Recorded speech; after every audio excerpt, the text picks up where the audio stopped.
Thank you, Katie, and thanks for coming out, everybody. You actually decide 30 years later to go to San Quentin and visit the guy who murdered his mom. Yeah. And I think halfway on the trip, correct me if I'm wrong, you start to realize... It's on the way back. On the way back, we're just like, that's why they have groups that arrange these things, so not to open up old wounds and re-traumatize yourself, which I did. Well, and Todd, I feel like bad call. Bad or good, Todd finally kind of loses it. He's like, I don't know if this was a good idea. Yeah, that was... This is that line of friendship professionalism. Well, yeah, exactly. And, you're thinking, or I'm thinking as a director, to tell the story, the storytelling part of this whole thing. And then we get there, and I think, was this the most detrimental thing I've ever done to my friend? And then he metaphorically, did I just put a gun in his hand? And then he thought, fuck it, I need to make my movie. Let him go in there. So yeah, that's real. I mean, I don't know how many of you out there have seen the film, but that was quite a real. bit, actually. Can we have another show of hands? Wow. I was freaking out because it hit me all of a sudden, and I couldn't imagine what he was going through. Good question. I didn't know what to expect. I knew to not have expectations. I knew to not expect an apology. I knew to not expect to let bygones be bygones, and I didn't want it to be an angry exchange. I wanted to walk in and walk out and leave him there as like a symbol of empowerment. There's some kind of metaphorical, physical act that I can take to walk through fear, and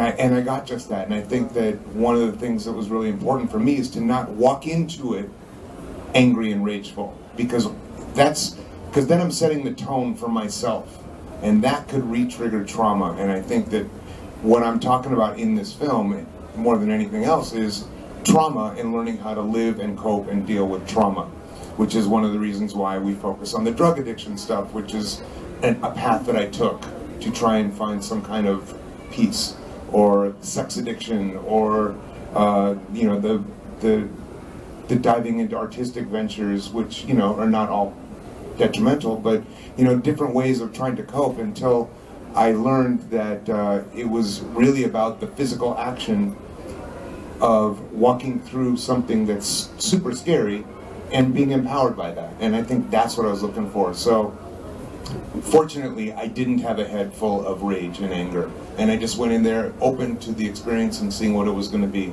At any point, though, I recall one of your lines in your film, you're wondering why you don't just lunge over at this guy. Well, yeah, the filmmaker in me wanted a dramatic moment like that, But the reality is, if I had, I would have a different experience, because there was something about walking out of there and being like, you know what? I have my life, and this guy's in place where he deserves to be. And one of the things that victims of violent crime, we rarely see, is a punishment being carried out. They take a guy off to prison and that's it, and you can go on with your life and try and deal. But to go actually walk into the prison and be in the environment and see like, wow, this is this guy's life now, There's something to be said for that. There's something to be said for learning what the punishment, the consequence has become. And so that was a valuable thing for me. I think one of the most interesting things I've ever learned about you is having gone through this experience and been so traumatic, but then at the same time, you walk into Dave's house and he has the most amazing art collection of Warhols and, goodness, what other names can we drop here? I don't want to give my address away if we're going to do this. He lived They're all fakes, don't bother. No, but yeah. Point being, yes, he has a lot of art from serial killers. Oh, that's true. Yeah. Which is so mind-numbing to me, and I can't understand and close that loop of... Yeah. Who do you have? You have Gacy's? John Wayne Gacy, Richard Ramirez, Henry Lee Lucas, to name a few. Manson, the greats. And then, correct me if I'm wrong, Manson actually gave you... Marilyn Manson gave you Pogo the Clown. Gave me the John Wayne Gacy that was given to Manson by Anton LaVey, who's, head of the Church of Satan, gave it to Marilyn Manson, who gave it to me. So that thing is But explain to me why tons you're of good fascinated vibes with on that piece.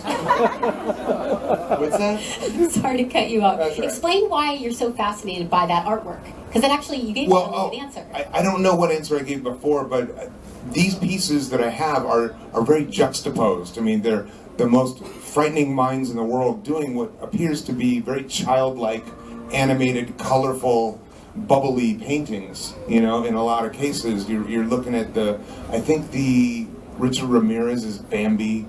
The John Wayne Gacy is a clown, Pogo the Clown, and these are very counter to what you would think a mind of a serial killer would creatively come up with.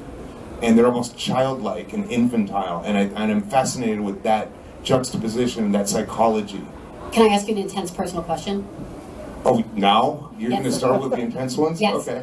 If Riccardi, the killer, would have started painting, Yeah, no.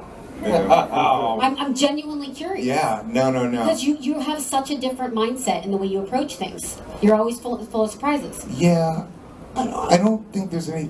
This is a guy, you know, and listen, this is a weird line for me to walk, you know, like fascination with serial killers and then being the victim of a violent crime, and how do you make peace with that? Well, these are psychologies that I find fascinating because of the same reason probably thousands and thousands of people do. In my case, this is a guy who, all of us, everybody in this room has gone through heartache and loss, one way or another. A girlfriend or a boyfriend dumps you, someone doesn't want to be with you, whatever the case is, right?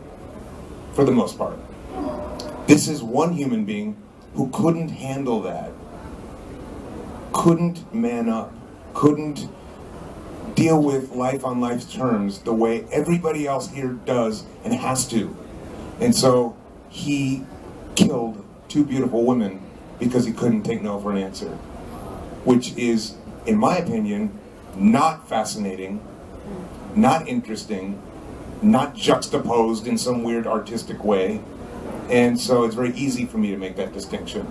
And also, to be perfectly honest, in a broader stroke, I have no personal connection to these other pieces of art, you know, so I'm looking at them more as historical artifact, you know, much like when we go to the Museum of Tolerance, you know, I mean, we're looking at a piece of history and a piece of culture and something that happened on a global level, and many times trying to support the loved ones and the people we've lost to such horrific crimes, war crimes.